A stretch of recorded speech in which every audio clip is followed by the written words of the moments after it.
नमस्कार दोस्तों, मैं हूं गौरव। दोस्तों, आपको आज नए म्यूचुअल फंड के बारे में बताने जा रहा हूं जो है HDFC डिफेंस फंड। ये एक सेक्टरल फंड है, तो ये सिर्फ एक पर्टिकुलर सेक्टर में ही इन्वेस्टमेंट कर सकते हैं, जो है डिफेंस सेक्टर। आइए इनकी टैगलाइन को पढ़ते हैं। Prosperity comes from investing in peace. इसका मतलब है शांति में निवेश से समृद्धि आती है। बड़ा अच्छा मैसेज दिया है। और ये बताने की कोशिश की गई है कि रक्षा क्षेत्र में निवेश करने से देश की सुरक्षा के साथ साथ इन्वेस्टर्स को भी लाभ होता है। Defence expenditure set to rise in multipolar world as countries increase defence budget. इस मल्टीपोलर वर्ल्ड में सभी कंट्री ने अपना डिफेंस बजट को बढ़ा दिया है, अपने डिफेंस एक्सपेंडिचर को बढ़ा दिया है। यहाँ पर मल्टीपोलर वर्ल्ड की बात की जा रही है, एक पॉलिटिकल साइंस की टर्म है। मैं आपको उसको समझाने की कोशिश करता हूँ। इस चार्ट को आप देखिए। 1961 से 1991 तक जब कोल्ड वॉर चल रहा था, तो उस समय सभी कंट्री ने अपना डिफेंस का एक्सपेंडिचर को बढ़ा दिया था।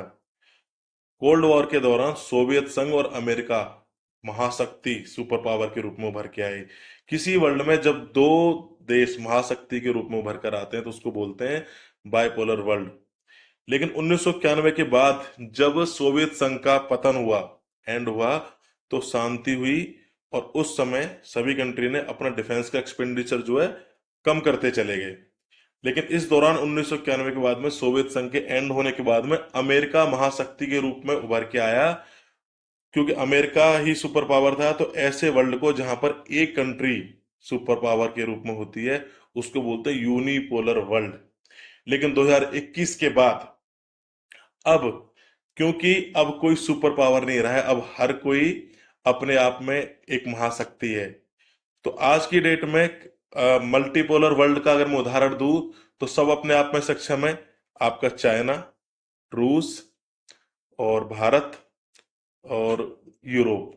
तो ये मल्टीपोलर वर्ल्ड के उदाहरण है, कोई भी किसी से कमजोर नहीं है।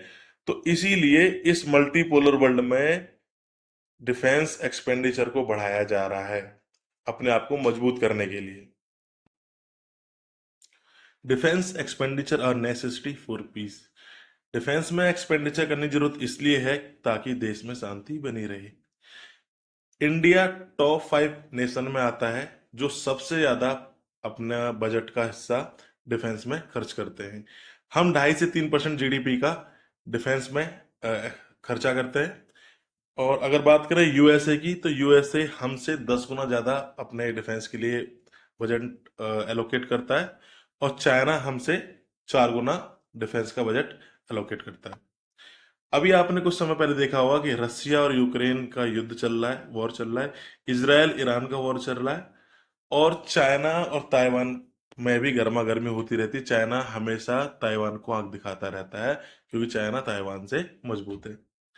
तो इन सभी जियोपॉलिटिकल टेंशन को देखते हुए हमें अपनी क्षमताओं को मजबूत करने की जरूरत महसूस हुई है, ताकि हम किसी महाशक्ति से पीछे ना रह जाएं। इसलिए डिफेंस का मुझे लगता है कि हमारे देश को जरूरत है कि ये सेक्टर मजबूत होना चाहिए।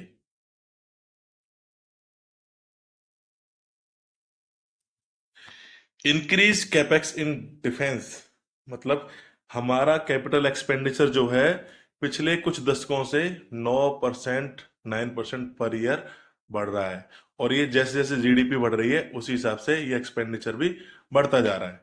इंपोर्ट सब्स्टिट्यूशन, अगर मैं बात करूं ग्लोबली, तो 2018 से 2022 तक भारत हथियार का सबसे बड़ा इंपोर्टर रहा है। यानी कि हमने सबसे ज्यादा हथियार पूरे वर्ल्ड में देखा जाए तो सबसे ज्यादा हथियार हमने ही खरीदे हैं जो बाहर से मंगाए। लेकिन अब इसमें डिक्लाइन हुआ है। अब हम हथियार खरीदना हमने कम कर दिया है, क्योंकि अब हम मिसाइल, टैंक, एयरक्राफ्ट खुद बना रहे हैं। तो जो हम इंपोर्ट करते थे अब वो खुद बना लेते हैं, तो अब इसमें कमी होगी ही होगी।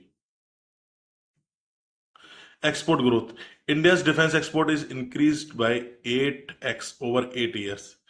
देखा जाए तो पिछले 8 सालों में हमने 8 गुना अपना डिफेंस का इंपोर्ट बढ़ाया है। ग्रोथ ऑफ डिफेंस इकोसिस्टम, हमारे डिफेंस इकोसिस्टम में ग्रोथ हुई है। आपको पता है प्राइवेट कंपनी भी पार्टिसिपेट कर रही हैं, इन्वेस्टमेंट कर रही हैं और नई टेक्नोलॉजी पर रिसर्च कर रही हैं, जो कि डिफेंस के लिए काम करेंगी।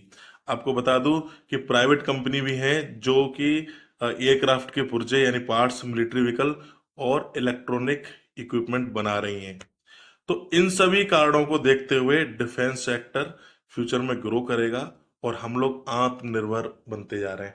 मैं आपको बता दूं, भारत सरकार ने अपना बजट 3 गुना कर दिया है डिफेंस सेक्टर के लिए। देखिए, अब हम अपने लिए तो हथियार बना ही रहे हैं, हम आत्मनिर्भर हो गए और हम एक्सपोर्ट भी कर रहे हैं, यानी कि हम हथियार बेच भी रहे हैं।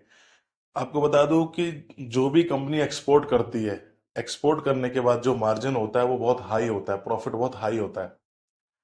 तो ऐसी कंपनी के स्टॉक्स में भी ग्रोथ ज़्यादा देखने को मिलती है।